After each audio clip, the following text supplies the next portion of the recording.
स्वागत है एक बार फिर से आपका मिड कैप मंथ में। सरकार ने चीनी कंपनियों को अनिवार्य जूट पैकेजिंग का सख्ती से पालन करने के निर्देश दिए हैं।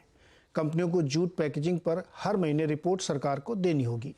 अनिवार्य जूट पैकेजिंग के तहत 20% चीनी को जूट की बोरी में पैक करना होता है। डिटेल में जानकारी लेते हैं असीम से। असीम, बताइए क्या पूरी खबर है और क्यों इतना अनिवार्य करें? क्या ये लोग कंप्लायंस नहीं कर रहे थे?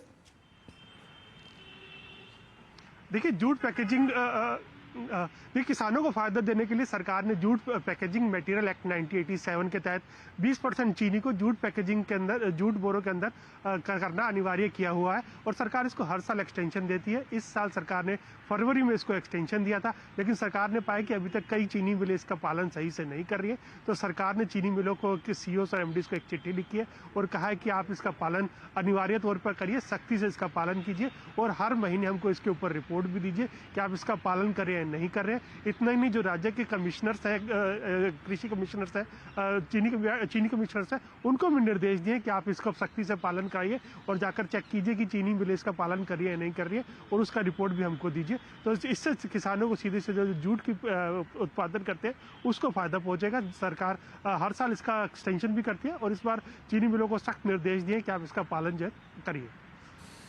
ओके, तो ये 20% का रूल करना, हर महीने इनको पूरी अपनी रिपोर्ट देनी पड़ेगी, कितनी बोरियां यूज की, कैसे। तो इसको कोई मतलब सुपरवाइजरी मैकेनिज्म में डालेंगे या खाली कंपनी रिपोर्ट दे देगी तो उसको मान लिया जाएगा? देखिए, दो तरह का मैकेनिज्म है। एक तो कंपनी की तरफ से रिपोर्ट मांगी गई है, सरकार ने कहा है कि आप हर महीने रिपोर्ट हमको दीजिए। दूसरा, जितने भी केन कमिश्नर्स हैं उनको भी निर्देश दिए कि आप चेक कीजिए जाकर के कि ये पैकेजिंग हो रही है या नहीं हो रही है, क्योंकि सरकार अनिवार्य जूट पैकेजिंग के तहत 20% करना मैंडेटरी है और बाकी जितने भी राशन का पैकेजिंग जो फूड ग्रेन है उनकी पैकेजिंग 100% मैंडेटरी है, ताकि किसान जो है जूट जो उगाते हैं उनका जूट खरीदा जा सके और उसका उनको फायदा इससे पहुंच सके। तो दो तरह के मैकेनिज्म सरकार ने यहाँ पर अपनाए हैं। पहला, उनसे रिपोर्ट मांगी है, हर महीने आप रिपोर्ट दीजिए, और दूसरा, जो भी केन कमिश्नर है उनको भी कहा है कि आप जाकर के साइट पर चेक कीजिए कि कंपनी इसका पालन कर रही है या नहीं कर रही है, उसकी भी रिपोर्ट हमको दीजिए। अच्छा असीम, एक ये इससे अलग एक खबर हालांकि है, चीनी की खबर मैंने कहीं पढ़ी कि 11 साल के हाईस पे प्राइस चले गए हैं और ट्रेडर से कहना है कि अभी और ऊपर जाएंगे। प्रोडक्शन कम हुआ है बहुत ज़्यादा और डिमांड खूब बनी हुई है, ऐसा है क्या? जी सही कहा आपने। अगर मैं इस बार प्रोडक्शन की बात करूं, जो ISMA ने पहले एस्टिमेट दिए थे उससे करीबन 9 से 10% तक कम होता हुआ नजर आ रहा है यहाँ पे प्रोडक्शन। कल ISMA ने जो अपने एडवांस एस्टिमेट जारी किए हैं, उनका कहना है कि अभी भी उत्तर प्रदेश में कई मिलें काम कर रही है, लेकिन महाराष्ट्र की कई मिलों का काम करना ऑलरेडी बंद हो चुका है। तो इसके चलते प्रोडक्शन पिछले साल के मुकाबले 9 से 10% कम रहेगा और खासतौर पर कि सरकार अभी भी एक्सपोर्ट को लेकर के कोई भी मंजूरी नहीं दी है। सरकार ने अभी तक सिर्फ 60 लाख टन चीनी के एक्सपोर्ट को मंजूरी दी थी।